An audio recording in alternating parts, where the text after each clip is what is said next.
suivez Chérifla TV, mesdames et messieurs et fidèles téléspectateurs, bonsoir et bienvenue dans cette édition. Le Conseil des ministres s'est réuni en session ordinaire ce mercredi 19 octobre dans la salle de délibération au Palais des Koulouba sous la présidence du président de la République, Ibrahim Boubacar Keïta. Amadou Diara pour le commentaire. Examen des points inscrits à l'ordre du jour, le Conseil a adopté des projets de texte, procédé à des nominations et entendu des communications. Au chapitre des mesures législatives, au titre du ministère de l'Économie et des Finances, sur le rapport du ministre de l'Économie et des Finances, le Conseil des ministres a adopté un projet de loi autorisant la participation de l'État au capital de la Société des mines de Komana SA SMK SA. La Société des mines de Komana SMK SA est une société anonyme de droit malien ayant pour objet l'exploitation de l'or et des substances minérales du groupe 2 conformément à la réglementation en vigueur. Le présent projet de loi est adopté pour autoriser la participation de l'État au capital social de la Société des mines de Komana SA à hauteur de 20% décomposé comme suit. 10% du capital libre de toute charge correspondant à des actions prioritaires et 10% du capital social représentant la participation supplémentaire à payer en numéraire. La Société des mines de Komana SMK va assurer le traitement de 7 millions de tonnes de minerais, la production d'environ 632 000 onces d'or pendant 6 ans et demi, la réalisation de 47,580 milliards de francs CFA d'investissement et la création de 307 emplois permanents en phase de production. 2. Un projet de loi autorisant la participation de l'État au capital social du Fonds de garantie automobile du Mali. Le Fonds de garantie automobile du Mali, FGA Mali, est un organisme du secteur des assurances ayant pour objet la prise en charge des indemnités dues aux victimes d'accidents de la circulation routière ou à leurs ayants droit au titre des dommages corporels subis lorsque le responsable de ces dommages demeure inconnu ou non assuré. Le présent projet de loi est adopté pour autoriser la participation de l'État au capital social du fonds à hauteur de 228 millions de francs CFA, soit 60%. Le reliquat étant pris en charge par les sociétés d'assurance non-vie. Cette participation s'inscrit dans le cadre de la mise en œuvre des recommandations de la conférence interafricaine des marchés d'assurance. La création du Fonds de garantie automobile du Mali permettra de renforcer la protection des victimes d'accidents de la circulation.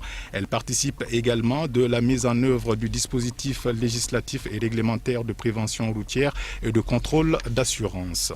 Au titre du ministère de la Promotion de l'investissement et du secteur privé. Sur le rapport du ministre de la Promotion de l'investissement et du secteur privé, le Conseil des ministres a adopté un projet de loi relatif au partenariat public-privé PPP au Mali. Le projet de loi relatif au partenariat public-privé adopté vise à permettre à l'État de bénéficier du financement privé et de l'expertise des opérateurs privés dans le cadre de la réalisation des projets structurants à travers le renforcement du cadre juridique et institutionnel de la commande publique. Il fixe en matière de partenariat public-privé notamment les principes généraux de gouvernance, la condition préalable à la passation de projet, les procédures et les obligations relatives à la passation de projet, les modalités d'exécution de contrats, les droits et obligations de l'autorité contractante et du partenaire privé et la procédure de règlement des différends. Au chapitre des mesures réglementaires, au titre du ministère de la Promotion de la femme, de l'enfant et de la famille. Sur le rapport du ministre de la Promotion de la femme, de l'enfant et de la famille, le Conseil des ministres a adopté un projet de décret déterminant les fonctions nominatives et électives pour l'application de la loi numéro 2015-052 du 18 décembre 2015 instituant les mesures pour promouvoir le genre dans l'accès aux fonctions nominatives et électives. La loi du 18 décembre 2015 a été adoptée dans le cadre de la promotion du genre à l'occasion des nominations dans les institutions de la République et dans les différentes catégories de services publics au Mali et à l'occasion de l'élection des députés à l'Assemblée nationale, des membres du Haut Conseil des collectivités ou des conseillers des collectivités territoriales. Le présent projet de décret est adopté dans ce cadre. Il dresse la liste des fonctions nominatives et électives et détermine le cadre institutionnel pour le suivi et évaluation des mesures envisagées. Au chapitre des mesures individuelles, le Conseil des ministres a procédé aux nominations suivantes. Au titre du ministère de l'Économie et des Finances, directeur des Finances et du matériel du ministère de l'Administration territoriale, de la décentralisation et de la réforme de l'État, M. Abdoulaye Ag Mohamed, inspecteur des services économiques. Au titre du ministère de l'Équipement, des Transports et du Désenclavement, inspecteur à l'inspection de l'équipement et des transports, M. Modibo Keïta, ingénieur des constructions civiles, M. Salif Diallo, ingénieur de la navigation aérienne, directeur général de l'agence d'exécution des travaux d'entretien routier AGEROUTE, lieutenant-colonel Youssouf Traoré, directeur général du centre de recherche et d'expérimentation en bâtiments et travaux publics, M. Adama Koulibaly, ingénieur en bâtiment. Au titre du ministère de l'Environnement, de l'Assainissement et du Développement durable, chef de cabinet, Mme Gologo Aminata Diarra, ingénieure des constructions civiles, inspecteur en chef à l'inspection de l'Environnement et de l'Assainissement, M. Adi Karim Touré, ingénieur des eaux et forêts, directeur de l'unité de gestion de la Grande Muraille Verte, M. Koulantan Koulibaly, ingénieur des eaux et forêts, directeur national de l'assainissement et du contrôle des pollutions et des nuisances, M. Yaya Konaté, vétérinaire et ingénieur d'élevage. Au chapitre des communications, au titre du ministère de l'Administration territoriale, de la décentralisation et de la réforme de l'État, sur le rapport du ministre de l'Administration territoriale, de la décentralisation et de la réforme de l'État, le Conseil des ministres a pris acte d'une communication écrite relative au plan d'action gouvernemental de transfert de compétences et de ressources de l'État aux collectivités territoriales. Le transfert de compétences consacre le principe de la gestion par les collectivités territoriales des attributions légales qui leur sont reconnues. Le plan d'action gouvernemental de transfert de compétences et de ressources de l'État aux collectivités territoriales est élaboré pour contribuer à la mise en œuvre de la stratégie et des mécanismes de transfert à l'horizon 2018 de 30% des recettes budgétaires de l'État aux collectivités territoriales, conformément à l'accord pour la paix et la réconciliation au Mali issu du processus d'Alger. Il fait le point de la situation de mise en œuvre du processus de transfert de compétences et dégage les perspectives d'évolution permettant d'atteindre le taux de transfert de 30% des recettes budgétaires de l'État à l'échéance indiquée. Il constitue un outil de coordination et de mobilisation des acteurs en matière de transfert et de ressources de l'État aux collectivités territoriales. L'exécution du plan d'action gouvernemental de transfert de compétences et de ressources de l'État aux collectivités territoriales participe du renforcement des capacités des collectivités territoriales dans la mise en œuvre des compétences transférées ou à transférer. Au titre du ministère de la Promotion de l'Investissement et du secteur privé. Sur le rapport du ministre de la Promotion de l'Investissement et du secteur privé, le Conseil des ministres a pris acte 1. D'une communication écrite relative à la stratégie de partenariat public-privé PPP au Mali. Le partenariat public-privé désigne le dispositif permettant à l'État d'obtenir le financement des projets publics par des investisseurs.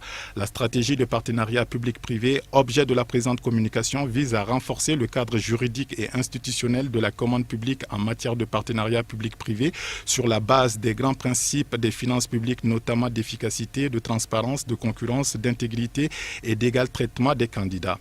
La mise en œuvre de la stratégie de partenariat public-privé au Mali contribuera notamment à attirer et à rassurer les investisseurs en créant un climat comptable, fiscal et douanier propice à l'investissement. Elle contribuera également à dissiper le climat de méfiance entre le secteur public et le secteur privé. Le coût de la mise en œuvre des activités est estimé à 310 millions de francs CFA pour la période 2016-2017. 2. D'une communication écrite relative à la politique nationale de promotion des investissements du Mali, PNPI. L'élaboration de la politique nationale de promotion des investissements du Mali, PNPI, vise à adopter notre pays d'un cadre de référence des actions à mener dans le domaine de la promotion des investissements.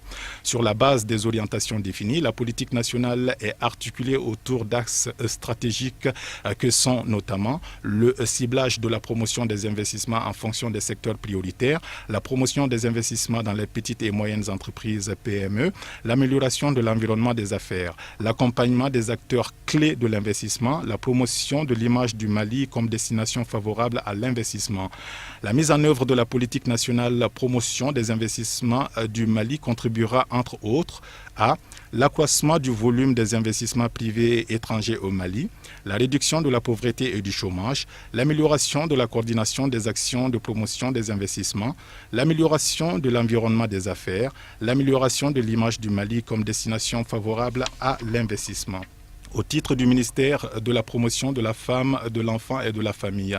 Sur le rapport du ministre de la Promotion de la Femme, de l'Enfant et de la Famille, le Conseil des ministres a pris acte d'une communication écrite relative à la mise en place du programme d'appui à l'autonomisation des femmes dans la chaîne de valeur karité au Mali. L'exploitation du beurre de karité représente pour les femmes, particulièrement celles du secteur rural, une source de revenus substantielle permettant de renforcer leur pouvoir économique et social. Le programme d'appui à l'autonomisation des femmes dans la chaîne de valeur karité au Mali vise, dans ce contexte, à améliorer les conditions de vie des femmes grâce à l'augmentation de leurs revenus et l'exploitation rationnelle de la ressource karité. Sa mise en œuvre contribuera à l'amélioration des conditions économiques et sociales des femmes rurales de notre pays en général, particulièrement celles des régions de Kaï, Koulkouro, Sikasso, Ségou et Mopti à l'horizon 2021. Elle permettra également l'amélioration des revenus des femmes à travers des actions pilotes concernant notamment la transformation du karité, le ciblage des activités d'accès aux facteurs et moyens de production ainsi qu'au marché, le renforcement des capacités sur les aspects de gestion et de planification financière pour propulser le développement de l'entrepreneuriat féminin rural. Le coût de mise en œuvre des activités du programme d'appui à l'autonomisation des femmes dans la chaîne de valeur karité au Mali pour la période de 2017 à 2021 est de 2,769,650,000 francs CFA, dont le financement sera assuré par l'État, les bénéficiaires et les partenaires techniques et financiers. Au Ghana, on s'achemine vers un report des élections.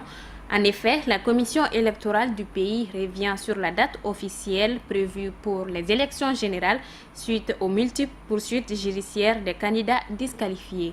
Le scrutin était prévu pour le 7 décembre prochain, mais la commission a déclaré mercredi qu'elle attendrait l'issue des affaires judiciaires avant de fixer une date officielle. En début octobre, la commission a disqualifié 12 candidats qu'elle estime n'avoir pas correctement rempli les dossiers de candidature. La procureure de la République a désigné 17 juges de tribunaux de grande instance à travers le pays pour traiter rapidement les litiges électoraux. De nombreux Ghanéens craignent le report des élections. 3 candidats sont sur la liste officielle pour l'élection présidentielle. Le président sortant John Mahama, porte-drapeau du Congrès national démocratique, Nana Akufo-Addo du nouveau parti patriotique, parti d'opposition, et Jacob Osei Yeboah, un indépendant. À présent, l'essentiel de l'actualité africaine, en bref et en images, signé Kafouné Bachili. La prison de Koutoukale, située près de la frontière entre le Niger et le Mali, a fait l'objet d'un assaut repoussé par les forces de sécurité nigériennes lundi 17 octobre. Le site d'information mauritanien Allah Akbar, canal traditionnel de communication des groupes djihadistes au Sahel, a reçu mercredi une revendication de cette attaque au nom du groupe État islamiste. Jusqu'à présent, ce sont des groupes armés liés à Al-Qaïda au Maghreb islamique AQMI qui ont toujours opéré dans la bande sahélo-saharienne. Le financement de 100 milliards de dollars par an, promis d'ici 2020 aux pays en développement, confrontés aux effets du réchauffement, a refait surface à l'ouverture de la pré-COP 22. À Marrakech, au Maroc, l'équipe de pilotage de la COP 22 a salué la feuille de route de cette vieille promesse qui date de la conférence de Copenhague en 2009. Aujourd'hui, on a une idée de comment les pays développés comptent mobiliser ces 100 milliards. La partie publique, la partie privée, la partie dédiée à l'adoption et la partie dédiée à l'atténuation, a déclaré Aziz Mekouar, l'ambassadeur pour la négociation multilatérale de la COP 22. La conférence des parties de la Convention cadre des Nations Unies sur les changements climatiques prévue du 7 au 18 novembre est chargée de veiller à l'application de l'accord de Paris. Mohamed V, roi du Maroc, a commencé mercredi 19 octobre au Rwanda une tournée en Afrique de l'Est. Le but, s'ouvrir à cette région jusque-là délaissée par le royaume chérifien, mais aussi défendre sa candidature à l'Union africaine, déposée officiellement en septembre. Le Maroc avait quitté en 1984 l'organisation panafricaine pour protester contre sa reconnaissance de la République arabe sahraoui démocratique, avec laquelle il est en conflit sur la question du Sahara occidental. Et dès les premiers jours de cette visite, la ministre rwandaise des Affaires étrangères a déclaré que son pays était favorable à un retour du Maroc dans l'UA.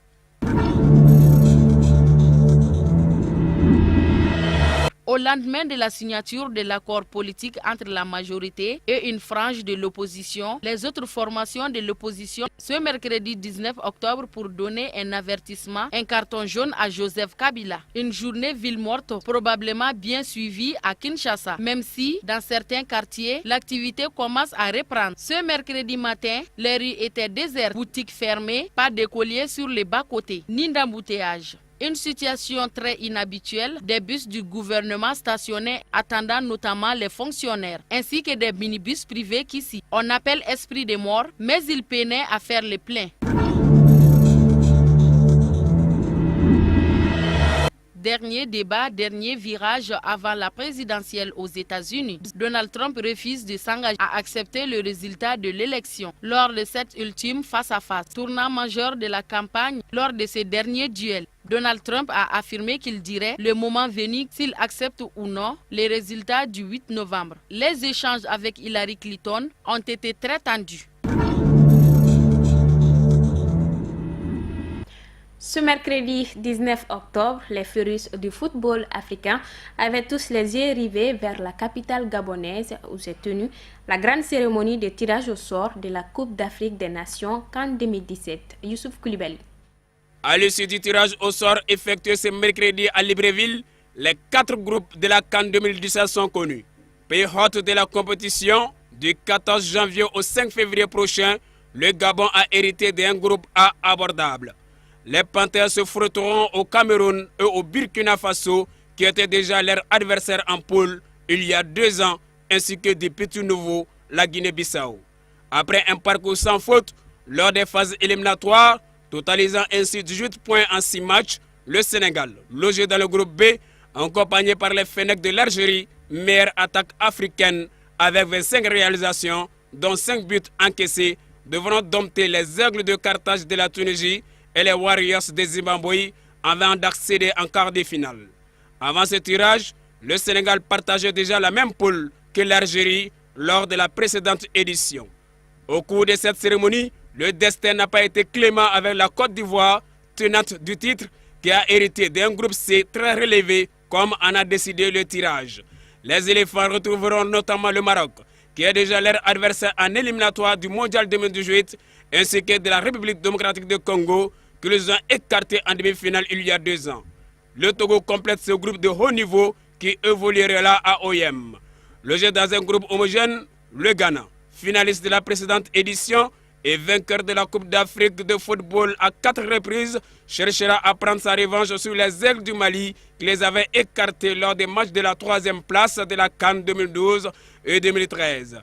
En plus du Mali et le Ghana, le septuple champion d'Afrique en titre et recordman en termes de participation à une phase finale, totalisant à lui seul 23 présences en 31 éditions, inclus celle de 2017, fait ce retour.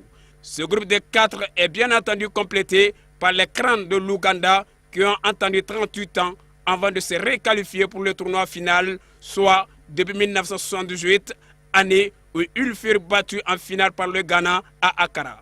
Égyptiens et Ougandais, déjà adversaires en phase de groupe des éliminatoires du Mondial 2018, se retrouveront sur la pelouse de Port-Gentil. Parmi les 16 finalistes, la Guinée-Bissau est le seul pays à n'avoir jamais participé à une phase finale. Dans leur groupe E, les Djurtus ont terminé à la première place devant le Congo, la Zambie et le Kenya. Depuis 2006, il y a toujours eu au moins un pays lusophone en phase finale. L'Ouganda et le Togo ont gagné leur place au titre des 2 meilleurs deuxièmes, rejoignant les vainqueurs des 13 groupes.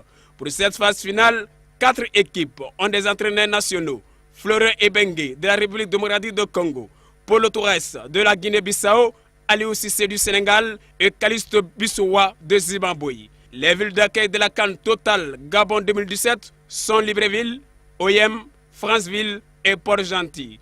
Pour cette fête de football africain, 8 anciens vainqueurs dont la Côte d'Ivoire, tenante du titre, sont sur la ligne de départ de la 31e édition de la CAN. 10 équipes présentes lors de la dernière édition en 2015 en Guinée équatoriale sont au Gabon. Il s'agit de l'Algérie, de Burkina Faso, de Cameroun, de la Côte d'Ivoire, de Gabon, de Ghana, du Mali, de la République démocratique du Congo, du Sénégal et de la Tunisie. La phase finale de la CAN 2017, c'est du 14 janvier au 5 février. Les 2 premiers de chaque groupe se qualifient pour les quarts de finale de la compétition. La finale est programmée le 5 février au stade de l'Amitié d'Ankodje, dans la banlieue de Libreville. Un grave accident est survenu ce jeudi matin sur le 3e pont de Bamako, aux environs de 7h45. Une voiture a percuté les barres de fer du pont et s'est retrouvée au fin fond de l'eau. Aussitôt, une équipe de sauvetage a été déployée sur les lieux. Les circonstances de l'accident n'ont pas encore été déterminées, mais une enquête a été ouverte. On déplore la mort d'une jeune femme, Fousséni Keita. Effectivement, événement tragique, ce matin, nous avons été informés de ce qu'un véhicule était tombé dans le fleuve Niger, au niveau du port du 3e pont. Donc, immédiatement, nous avons envoyé les éléments pour pouvoir d'abord assurer la fluidité sur le pont et ensuite prendre des dispositions pour que la protection civile puisse venir faire son travail afin d'extraire le véhicule. L'opération a été longue, comme vous l'avez vu ici, le courant est très fort, c'est la forte montée des eaux et c'est un lieu où vraiment le rythme de l'eau est assez très fort. Et ce qui fait qu'il a fallu beaucoup de tact. La protection civile, le directeur régional de la protection civile est là, il va vous expliquer exactement comment ça s'est passé. Mais ça a été très long parce que c'était très délicat. Bon, conseil aux usagers, effectivement, on le fait toujours. Les circonstances de cet accident-là n'ont pas été encore déterminées. Nous avons fait ouvrir une enquête au niveau du 10e arrondissement pour savoir exactement ce qui s'est passé. Mais nous profitons quand même de l'occasion, parce que nous ne disons pas que c'est la cause de cet accident, puisque nous ne le savons pas d'abord. Mais nous donnons toujours, en tout cas, des conseils aux usagers. Et le 3e pont, nous avons remarqué, tout le monde le sait, tous ceux qui passent par là, ils savent que c'est un pont qui est un peu serpenté, n'est-ce pas? Et les gens ne respectent pas aussi les limitations de vitesse sur ce pont-là. Chacun le fait, peut-être sans se rendre compte, mais il est temps que vraiment nous puissions vraiment respecter les règles de la circulation. Ce matin, lorsqu'on a été alerté à 7h45 par les citoyens, appuyé par l'appel de Force Force, on dit que la police nationale nous a alerté pour dire qu'il y a un accident. C'est avéré que c'était un véhicule qui a percuté les carrefours du pont et qui se trouvait au milieu du fleuve. La cause reste déterminée parce que l'enquête est en cours. On doit quand même déterminer la cause, mais je dis tout simplement, c'est vrai, dans ce genre de situation, probablement, il aurait quand même lorsque le véhicule a dérapé, il est touché. Tout le monde doit pouvoir quand même équilibrer sa psychologie pour maintenir l'équilibre du véhicule. Donc je le dis à la psychologie pour en tout cas ça reste à déterminer par des produits judiciaires. L'opération n'a pas été facile, mais ce n'est pas dit seulement pour l'homme d'homme et des matériels. C'est vrai, il y a pour l'homme de matériel parce que pour ce genre d'opération, il faut les moyens, les gros moyens qu'on appelle les crues d'intervention, les crues de relevage, qui permettent quand même de relever les gros, en tout cas les poids lourds de l'eau jusqu'à l'extérieur. Mais malheureusement, je me suis en tout cas battu auprès des particuliers et pour avoir la grue des travaux publics. Et ça m'a vraiment facilité la tâche. Et quant aux hommes, c'est vrai que, vous savez, à un premier temps, moi j'ai déployé les secours qui ont la mission régalienne de porter secours assistance aux personnes. Et ensuite, lorsqu'on s'est avéré qu'il y a des personnes à sauver, il fallait envoyer en ce moment des personnes agréées, en tout cas, qui ont cette capacité, on appelle ça les sauveteurs. J'ai envoyé mes sauveteurs. Et ensuite, les plongeurs sont venus en troisième position pour renforcer en tout cas, ce ramadan de sauveteurs. Mais malheureusement, l'intervention était en sorte que le véhicule était d'abord dans un courant très fort et ensuite coincé par des cailloux. et que ensuite la personne avait sa ceinture de sécurité qui était bloquée par les portières. Là, c'était un travail colossal. Il fallait quand même prendre tout ce temps pour que, c'est vrai, la personne avait perdu la vie, pour qu'on puisse quand même laisser de l'eau en gardant toute sa conjoncture humaine. Voilà, c'est donc tout pour cette édition. Merci de l'avoir suivi. Excellente suite de programme sur Cherifla TV. Bonsoir.